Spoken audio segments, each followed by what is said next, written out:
Hello everyone. Now again welcome to video lecture class. Now today I am going to talk about the topic that is continuous and comprehensive evaluation. मैं आज आपसे बात करने जा रहा हूँ सतत एवं समग्र मूल्यांकन के बारे में। यह topic BEd semester 2 paper 8 assessment for learning के अंतर्गत यूनिट 5 में है। इसके पूर्व के वीडियो में मैंने सतत एवं समग्र मूल्यांकन के बारे में आपसे विस्तार से चर्चा की है। साथ ही साथ मानकीकृत और अमानकीकृत परीक्षण के बारे में यानी स्टैंडर्डाइज्ड और नॉन स्टैंडर्डाइज्ड टेस्ट के बारे में भी बात की हैं। जब कहीं भी सीसी की बात होती है तो ये चीज़ें स्पष्ट होती हैं। That means CC play a significant role in the teaching learning process. That means it is the most important tools for the teacher, especially enhance the quality of the teaching learning situation. That means हम कह सकते हैं कि शिक्षक के लिए एक बहुत बड़ा हथियार है ये, जिससे कि वो अपनी शिक्षण अधिगम प्रक्रिया के दौरान इसका उपयोग कर सकते हैं और गुणवत्तापूर्ण शिक्षा को बढ़ा सकते हैं। शिक्षकों के लिए, छात्रों के लिए, अगर शिक्षकों के लिए बात है तो छात्रों के लिए वो अपनी समस्याओं को इस प्रोसेस के द्वारा शिक्षक छात्रों की चीज़ों को जान सकते हैं, समझ सकते हैं और छात्र के लिए एक मौका होता है, एक अपॉर्चुनिटी होता है कि अपनी समस्याओं का कैसे समाधान करें। तरह तरह की बातें होती हैं और ये चीज़ें एक तरह से कह सकते हैं कि जैसे कि पूर्व में हमने बताया है कि स्ट्रेस नहीं, दैट मीन्स दबाव नहीं है, दबाव रहित आधार और एक ऐसा आधार जिसमें कि सिर्फ और सिर्फ फल यानी कहिए कि एक अच्छा परिणाम, सार्थक परिणाम, सकारात्मक परिणाम ही प्राप्त होता है। इसके नकारात्मक पक्ष का आधार या कोई स्तंभ, कोई स्थान नहीं है। क्यों? क्योंकि आपको अपनी समस्याओं को जानने का और उसका समाधान, अगर ये चीज़ इस प्रक्रिया में मिलती है तो इससे अच्छा चीज़ और कुछ भी नहीं हो सकता है। रही बात इसके टूल्स की जो शिक्षण अधिगम प्रक्रिया के दौरान यूज होते हैं, तो मानकीकृत और मानकीकृत परीक्षण के अंतर्गत इसके टोटल जो है वह ऐसे तो टूल्स बहुत सारे हैं, कुछ सेलेक्टेड मैंने 8 लिया है। अब मैं उन सभी चीज़ों को एक एक करके आपको विस्तार से बताने जा रहा हूँ।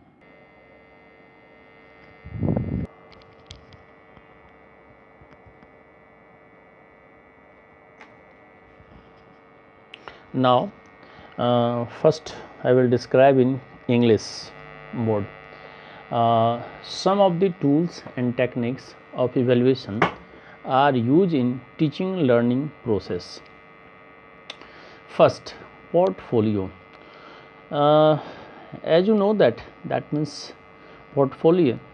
A student portfolio especially is a collection of academic record and other forms of educational proof assembled for the purpose of evaluating coursework quality, learning progress and academic achievement, and determining whether students have met learning standard or other academic requirement for courses grade level. That means it is clear the meaning of portfolio. Now second, anecdotal records. An anecdotal record is an examination that is written like a short story. They are the explanation of occasions or events that are important to the person or perceiving. Anecdotal records are short, objective, and as correct as possible. Now next, checklist.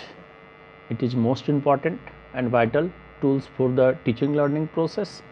Checklists usually offer a yes no format in relation to student illustration of particular criteria. This is similar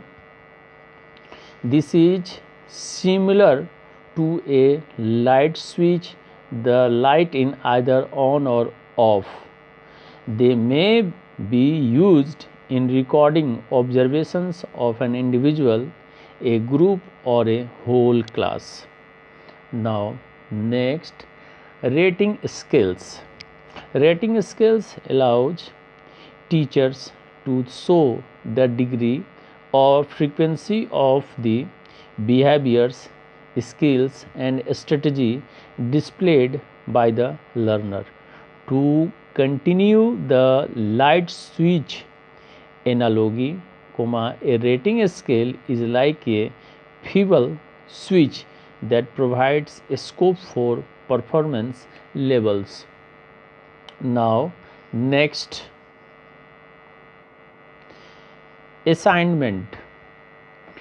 After rating scale, the next important tool is assignment. Assignment are a type of refinement to a variable. It is a task given to a student by their teachers to be completed out of class time. That means, as you know, that assignment is most important and play a significant role for weaker as well as all types of students. So it is the fruitful process and fruitful tools for teaching learning situation. Now next one is observation. It is also most important. In observation, information about a child is collected in a natural setting in and outside the classes with the help of observation.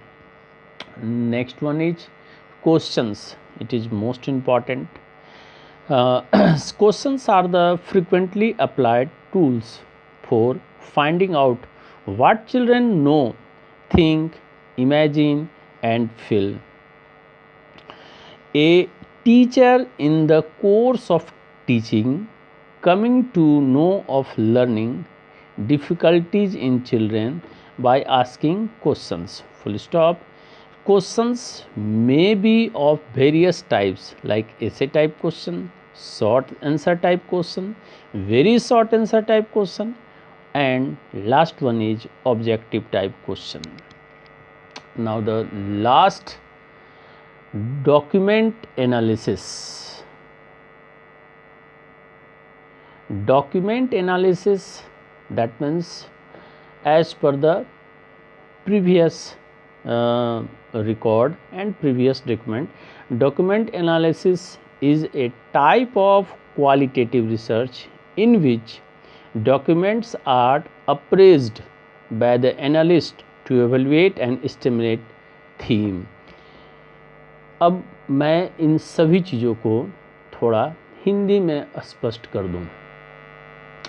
सतत और व्यापक मूल्यांकन के कुछ उपकरण और तकनीकों का शिक्षण अधिगम प्रक्रिया में उपयोग।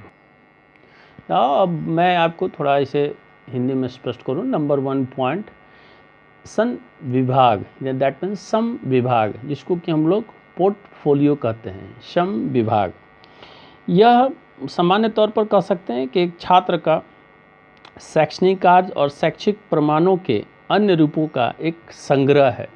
संग्रह करने का मतलब हो गया कि उससे रिलेटेड जो उसके प्रमाण पत्र से जो कार्य हैं, शैक्षणिक प्रमाणों, जिसको कि प्रूफ कह सकते हैं, और जो शैक्षणिक कार्य हैं उनका एक संग्रह है जो कोर्स वर्क यानी जो कंटिन्यू उनका काम चल रहा है, गुणवत्ता, सीखने की प्रगति और शैक्षिक उपलब्धि का मूल्यांकन करने और यह निर्धारित करने के उद्देश्य से इकट्ठा किया जाता है, यानी संग्रह किया जाता है कि छात्रों ने पाठ्यक्रम के सीखने के मानकों या अन्य शैक्षणिक आवश्यकताओं को पूरा किया है या नहीं किया है। इन द सेंस कि जो उनको ग्रेडिंग प्रोवाइड की जाएगी, उस ग्रेडिंग को या जो उनको रिजल्ट परिणाम दिया जाएगा उसके लिए कुछ जो है साक्ष्य जरूर ही उपलब्ध होने चाहिए। नेक्स्ट जो कि हम लोग बोलते हैं एनेक्डोटल रिकॉर्ड इंग्लिश में, उसको बोलते हैं उपाख्यान अभिलेख। यह उपाख्यान अभिलेख एक परीक्षा है जिसे लघु कथा की तरह लिखा जाता है। In the sense that means student का जो डिटेल रिकॉर्ड, वे ऐसे अवसरों या घटनाओं की व्याख्या करते हैं जो व्यक्ति के लिए महत्वपूर्ण है। उपाख्यानात्मक रिकॉर्ड कम उद्देश्य और यथासंभव सही है। नेक्स्ट हम लोग बात करते हैं चेक लिस्ट की, यानी आप एक तरह से चेक कर सकते हैं, जान सकते हैं, समझ सकते हैं कि छात्रों की एक्चुअल जो स्थिति है वह किस प्रकार की है। तो इस चेकलिस्ट के अंतर्गत आमतौर पर विशेष मानदंडों के छात्र चित्रण के संबंध में हाँ या नहीं, जैसे कि कोई चित्र दिखाया जा रहा है तो उसमें अनुसार चेक कर सकते हैं कि छात्र उस कंडीशन को, उस स्ट्रेटजी को या उस प्रक्रिया को समझ रहे हैं या नहीं करा रहे, या उस प्रारूप को समझ रहे हैं नहीं, तो वो यस या नो, हाँ या नहीं प्रारूप प्रस्तुत करते हैं। यह एक प्रकाश, जैसे कि स्विच क्लासरूम में या कहीं पर भी स्विच ऑन ऑफ करते हैं बत्ती को या लाइट को चालू या बंद करने के लिए, उसी प्रकार से सेम है। उनका उपयोग किसी व्यक्ति, समूह या पूरे वर्ग की टिप्पणियों को रिकॉर्ड करने में किया जाता है। नाउ अब मैं बात करने जा रहा हूँ रेटिंग स्केल की। जब कहीं भी रेटिंग स्केल की बात होती है तो एक चीज़ तो स्पष्ट होती है कि शिक्षकों को शिक्षार्थी द्वारा प्रदर्शित व्यवहार, कौशल और रणनीतियों की डिग्री या आवृत्ति दिखाने की अनुमति देता है।